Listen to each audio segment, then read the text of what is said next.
go, let's go, let's go. Welcome to another edition of Kicking It with GDOVE. I am GDOVE. I got the mug that says Kicking It with GDOVE just to prove it. See that? That's only me. It's only me.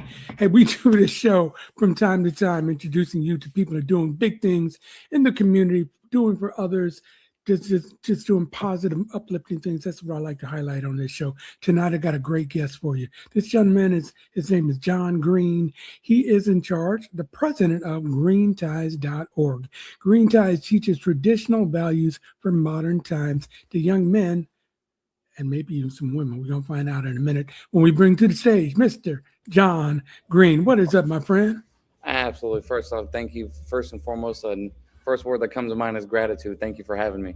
Well, I appreciate it. I met you a few weeks ago through an event that my wife invited me to through Visit Concord. Nice mixer that you were doing to introduce the community to your organization.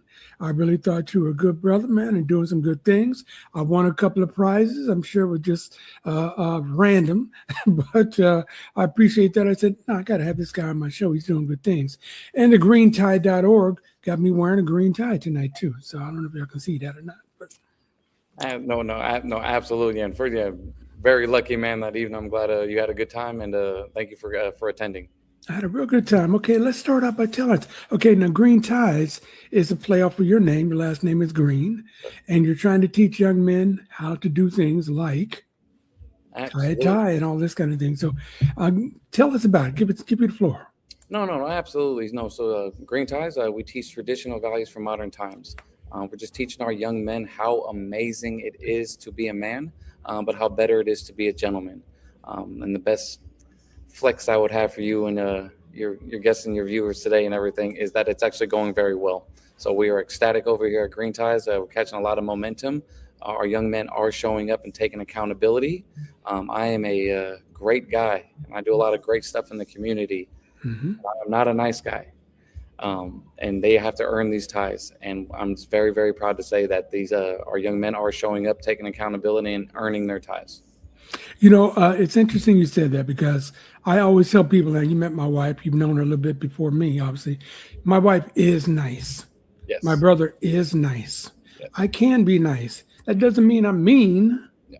but sometimes I just want to be quiet and then sit in the corner. But there's a difference, right? And for you to be teaching young men that you can still be reserved. It doesn't mean you have to be a jerk when you're being reserved. You just be polite, be a gentleman, and just, hey, it's not my moment. It's all about you, right?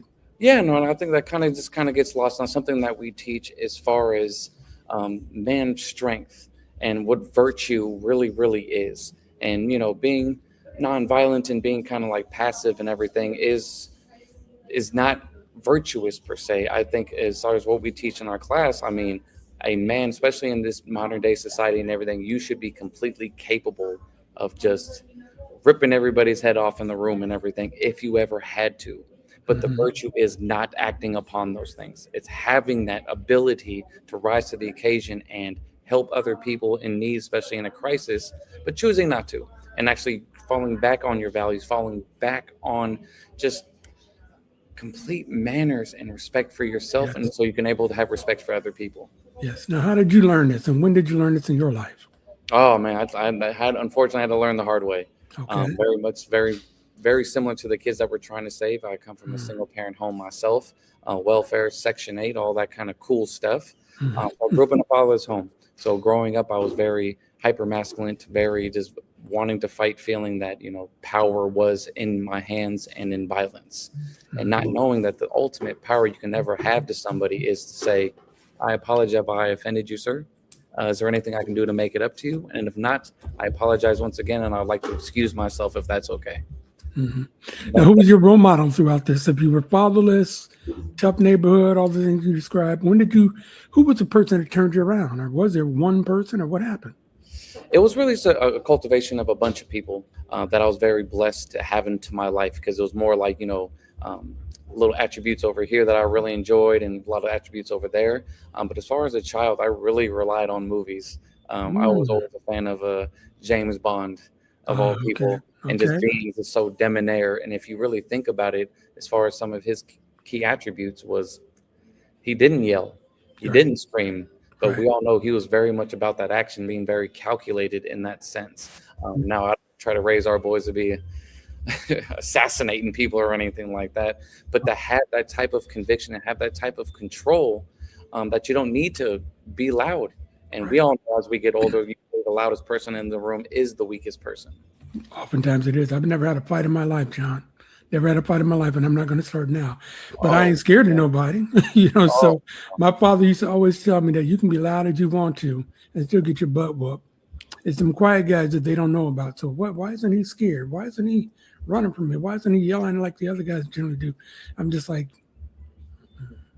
because you don't need to, and I yeah, think comes from a lot of that insecurity that comes to having to prove yourself and feeling, be growing up being a part of the have-nots. I was angry. I was mhm. very, very angry, and I just wanted people to feel how angry I was because I always felt like things were just so unfair. But So without any guidance, we don't realize, this is our path, and we should be very grateful to be on this path. And why right, we're on this path is going to be who, ultimately become who we need to be. right. So you were, I should say, you were a young man when you figured this all out. And when did you decide that you wanted to share this gift with others? This thing that you learned and found out. Well, as far as green ties coming into kind of cultivation, we're a very new company. The epiphany that I was able to have is I had a book that came out early last year called Gentlemen of Fortune Academia. It is available on Amazon. Selfish plug is when I actually held the book in my hands and actually looked down at it, coming from very humble beginnings, to say the least. Now I'm an author. Yeah. Like, who would have ever thought that was a part of the plan? And the epiphany I had when I was looking at the book was, well, man, maybe I'm not dreaming big enough, because if this was never even possible, what am I actually capable of doing? And Mhm. that is when kind of Green Tie started kind of formulating to think that I can actually do more than what I think I can do. And if I can just teach people that they can do that as well, then that would probably be the ultimate gift. Because definitely the best gift you can ever receive is the one that you give. Is your mom still with us? Yes, she is. She must be extremely proud of you. Extremely proud. Yeah. And for all of our young men struggling with their parents and everything like that, it's a different vibe. It's a different life as far as your relationship with your parents when you do actually achieve something that they can be proud of. And we want that as much as we rebel and everything. You want that, and when you actually get it, it just makes everything really much worthwhile. Yeah, John, you know, one of the biggest words that means a lot to me is proud. When anyone to this day, if someone tells me they're proud of me, it takes me right back to when I was a kid, and when my parents would tell me that, and all you wanted to do was please them and make them proud of you, and it Absolutely. means so much, man. Another couple of words that I saw on your information was that you teach a lot about dignity Yes. and a lot about pride. And again, two of my favorite keywords, dignity and pride. I taught that a lot to all the kids that I mentored coming up through the years, and it's still to this day, dignity and pride. Tell me why that's so important to you. Well, especially with the kid, I think that's what's really lost. That's why we do traditional values for modern times. Just bringing back that day of, Colombian man myself, as far as a lot of our minorities and why we would actually tuck in our shirts back in the days, wasn't had anything to do with me and how I would present myself. It was to tell the neighborhood and the world that we come from a respectful family, that we actually care about our family tree and care about our community and represent everybody. And having that dignity within your family gives you that respect for yourselves. Because that's the number one thing I hear from a lot of our boys. I work with a lot of at-risk boys. I say, why am I going to respect people if they don't respect me? They're just bad people, and I'm just going to act like them. Then in that's such a loaded sentence. But okay, young man, so you're going to act like the people you don't respect, Right, and you're going to act like a bad person per se in your own words. Why? How is that going to be self-serving, right, of not just self-sabotaging? yeah. And where can we find that peace and everything that starts with yourself, that you care about yourself enough to care about other people? I find out that peer pressure is what it sounds like you're describing. Peer Okay. pressure is real. And again, I tell people all the time that if you don't want to stand out, at least stand apart. You don't Oh, I have to like be that. right next to this person. If they don't treat you right, you don't have to. If I understand peer pressure, you don't want to run away. You don't want to say, I don't want to be with you because your kids will tease you, but at least stand apart from them. Yeah. So a lot of times when young people talk about respect, and I look at them and say, but you got on a white t-shirt and jeans, and he got on a white shirt, and can you at least put on a green bracelet? So I can identify you as a guy with the green bracelet. So you're standing apart. Absolutely. You know, so have some dignity and some pride about yourself. So, and it's hard. It's hard. So where do these kids find you? You're operating out of the East Bay, and how do they find you? We're definitely out of the East Bay. We have multiple contracts kind of going through negotiations with the Boys and Girls Club and the YMCA as well. So we are very much exploding. But no, greenties.org. You can follow me on Instagram as well, greenties_org for a lot of the content. And to everybody that's dreaming big, I was told in this beginning, it's been 14 months. And I can honestly tell you and all of your listeners and viewers, 15 months ago, I was on a couch figuring it out, what I was going to do with my life and what this next chapter was going to be. And when I started kind of putting this idea around, good luck, kid. It takes 5 to 7 years to get a school contract. They need metrics, they need numbers, they need percentages, they need this, they need that. And it was all people really projecting their difficulties and what they haven't succeeded. And we're able to do it within a year. Right. And this is when gumption and having pride and respect for yourself and knowing that you have something and you have something to offer and believing that, not being deterred, especially when you're doing something good. Okay. So how do people find you though? How do they get into the program? Getting into the program. Please reach out. We have pop-ups. We do all types of courses and everything like that as well. As far as a brick and mortar at the moment, once they're 14 months in, we do not have one just as of yet. But please reach out to greenties.org. There's definitely a form to fill out. We can definitely just do pop-ups and wherever city you're at. We do online classes as well. So people that are going to be outside of the Bay Area, I would absolutely love to speak with you. And as we're franchising and making this bigger, if we have ambassadors and people that actually want to participate in teaching the class, we do have a training program that we can put you in as well, because the curriculum is done. But we just need passionate people that really believe in what we're doing, because we're firm believers on the delivery of the program is what's really changing it. And I use the example of math teachers. 1 + 1 is 2. But why is there better math teachers in the world if all you're going to teach me 1 + 1 is 2? It is that extra passion and an extra belief in what you're doing. That math is great and math is awesome. And I promise you, to all your viewers and listeners, being a gentleman is the only way to succeed. It's the only way to get to that next level. Treating people with respect, being kind, being a joy to be around, being coachable will take you further than education ever will. But we don't ever overlook education. But without this foundation piece, you're just never going to really excel, because it takes a village. And as much as you're an entrepreneur and everything, and you want to do these things by yourself, you need a team. You need a team, and it just takes a village around you. I have an amazing board of directors. I have amazing friends. I have an amazing community around me, and I would not be here without them. Nice. Now, I love everything you're saying. And I can say right now, again, this is my second time interacting with you, and I believe you. I believe in you, and everything that you're doing is good for you. Let's go over a few. We got a few more minutes. By the way, you're watching Kicking It with GDOVE. I am GDOVE, and we're kicking it with John Green, the president of greenties.org. It's a program, as you can hear, that's helping young men. And I know we're going to touch on something a little bit later about how you're going to help some young ladies too in just a few minutes. But let's go over a couple of things in your programs. You got 8 programs that last about 1.5 hours each. You touch on things like character, conduct, hygiene, grooming, and suit presentation. Let's start with those 2 things right there. How do you get a kid that's used to wearing tennis shoes, oversized jeans, and a t-shirt to put on a suit and a tie? Absolutely. First and foremost is to be the example. As you can see, I don't really take myself too seriously, but I take my look very seriously. So with these kids, they don't really get to see it play out. And I'm able to really, coming from these kids, I don't need to really patronize them or anything like that. And them seeing me dressed and knowing that it's okay. And knowing that I am them essentially in a suit, because one of my things I say to them immediately is like, don't get fooled by my suit and my Yale manners.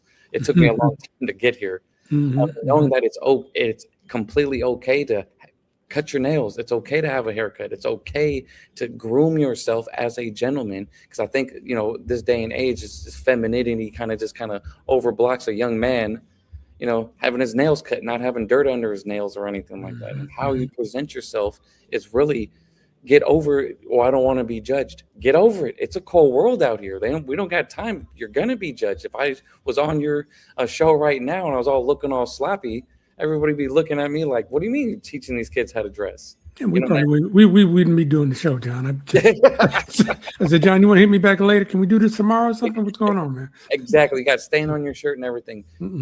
Perception is reality. Yes. And the fun thing is what I tell the kids as far as the hygiene part and everything, there's the fake it till you make it motto.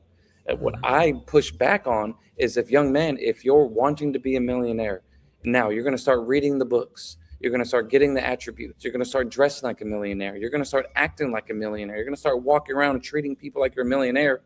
You're not faking anything. You are literally becoming the man you want to be. And I think that's a big piece that's missing with our youth when they're like, well, I just put on a coat and I'm going to be better. Well, the coat's supposed to be the attribute to actually bring that out of you. And I love using the suit as an example because I ask the kids, how you feeling today? I'm okay. Well, you ever wore a suit? Yeah. You feel good? Yeah. Did you look good? Oh, I know it looked good. How do you think I feel? Right. You probably feel pretty great. I feel amazing, just like you said, and you're okay. You said you're feeling okay, and just giving them a really just play out and everything, and even some history of some great men that have wore these suits and have made an impact on our lives. Love it. Love it. And then you also touch on in classes 3, 4, financial literacy, real estate and wealth building. So you're teaching them a more well-rounded look at the world, right? No, absolutely. I took $1 million idea. I'm sure GDOVE you've had, my parents have had, our grandparents have had. I created a one class that you wish you just would have had in school to make you a successful adult. Yeah. No fluff, no games, I bring in real estate agents. I bring in financial advisors. When we get to the bottom of a lot of these kids, the kids have a lot of beliefs and convictions on these things, but they've never really argued the point to the bottom of, like, why do you feel like this? And well, Mr. Green, I just want to be rich. How can you be rich? Easy. Compound interest. Well, what do you mean? $100 a month in a high interest account over 30 years will bear more than $1 million. And these kids in their terms, oh, that's cap. Like, no, young man, this isn't a conspiracy. This is how money works. It's not about having a lot of money to be rich. It's about what you do with the money you do have over time. And it's not a conspiracy. And, that's why I use my financial advisors to send them into homes, because a lot of our, low income homes, a lot of the kids come back to me saying, hey, well, Mr. Green, my mom and dad don't believe in that. Like, believe in compound interest. It's not a theory. It's not my idea. They don't understand it. Yeah, they don't get it. Yeah. And if you would allow me, I would love to send my financial advisor for free into your home to teach the whole family. These kids are cared about. They just don't believe it. There's so many nonprofits. There's so many people that do amazing work that have been around a lot longer than 14 months that are completely at our disposal. We just got to come together. And I think that's what Green Ties has done a really great job of, bringing people together and bringing all these resources together. So these kids, you can't tell me nothing about nothing. I'm sorry to interrupt. I often talk to kids about, do you want to be rich or you want to be famous? And they say, I want to be famous. I want everybody to know my name. I said, look, you guys know what these are? It's a Post-it note. Yeah. Do you use Post-it notes? Yeah. They come in all sizes, shapes, colors. They've been around for years. Do you have any idea who created Post-it notes? Yes. Exactly. No, you don't. Yeah. I mean, maybe you and me do, but they don't. And he does not care. He could buy this entire block. I don't care what block we're sitting on. He could buy the entire block, and he could care less that you don't know his name. So sometimes what you need to do, there's things in life that you have to do, things in life you want to do, and things in life you're supposed to do.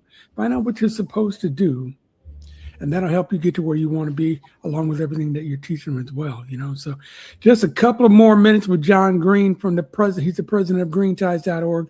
And again, some of the other classes you're teaching about stoicism and mental resilience, public speaking and communication, coaching, mentorship, legacy, leadership, and then they graduate. Absolutely. So how do you feel when one of your kids graduates from your program? Well, because part of the public speaking, so part of their final is to really just simply express from your heartfelt, what did you learn and you took from it? And the things that you get to hear back from these kids, because I spit so much out. I just want something to stick. So I spit so much stuff out. And one of my gentlemen that graduated, one of the phrases I shared with him that really stuck with him is, how you do anything is how you do everything. Right. If I give you a little task and you just blaze through it and you don't care, you'll do the same with the big task. Right. And when he was doing his presentation, like, Mr. Green, that really stuck with me, because what makes me think is, how am I going to keep my house clean one day if I can't keep my room clean now? Like, if I've done anything in your life, young man, take that and run with that, because that's perspective. And I think that's what I always try to offer these kids is, you're 12. If you were my age and you're 40 years old, walking into your class, what do you think you would tell yourself right now, hearing me say all this? Well, I'd probably tell myself to pay attention more. Yes. Mhm. Yes. And especially with coaching, if you grow up, part of the have-nots, you don't have a coach or a mentor, and you feel like you don't need it, but then you feel left out knowing Timmy next door has a camp around him to ensure his success. But then you get older and you're thinking you don't need a coach and you don't need a mentor. But who doesn't want someone that's smarter and more successful to help you to be like, hey, don't do that. Well, I have an Mhm. idea. I want to go do this. Don't do that. It's not going to work. And Mhm. just give them that opportunity. So this has been the most rewarding thing I've ever done in my life. And this has been a very rewarding 20 minutes that I've spent with John Green, the president of greenties.org.